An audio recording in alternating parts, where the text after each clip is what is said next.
অঙ্গের মাঝে এই যে আঘাতের চিহ্নগুলো দেখছি, এগুলো কিসের চিহ্ন? বলো বলো গোবিন্দ হে। এই যে নখের ঘাটে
বনের বসন পরিত্যাগ করে দিয়ে সুন্দর আসন করে ধ্যান করিয়েছিলেন আর মঙ্গল ধূপ প্রদীপ দিয়ে মঙ্গল আরতি করে একই বিছানায় একই সজ্জায় শয়নে রেখেছিল। আর সেই সময় দাদার বসনের সঙ্গে আমার বসনটি পরিবর্তন হয়েছে।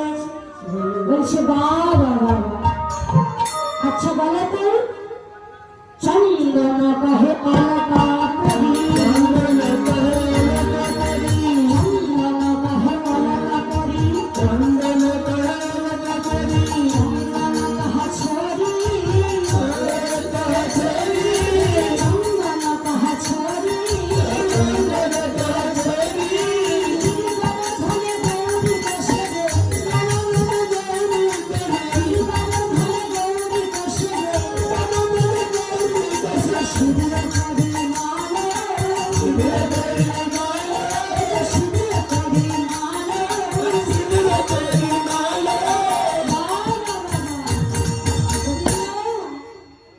গোবিন্দ, তুমি যে ললাটে তিলক রচিত থাকে, গঙ্গা জল দ্বারা তিলক চন্দনে তিলক থাকে, দাদার সঙ্গে হরি মন্দির বিষ্ণু মন্দির অঙ্কিত থাকে। আচ্ছা বলো তো, এই ললাটে তুমি আজকে সিঁদুর কেন করেছ? বলছো ললিতা, ও বিষ্ণু, এটি সিঁদুর নয়, তোমরা যা ভাবছো তা নয়। আমি কোথায় গিয়েছিলাম জানো? গিরি গোবর্ধন পর্বতে গৌরী পূজা করতে গিয়েছিলাম।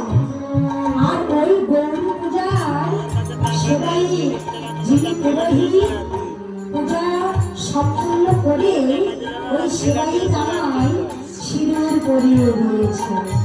বলছে বাবা, বলি হরে যা। আচ্ছা বলো তো, অঞ্জন কাহে বন্দস্থলে,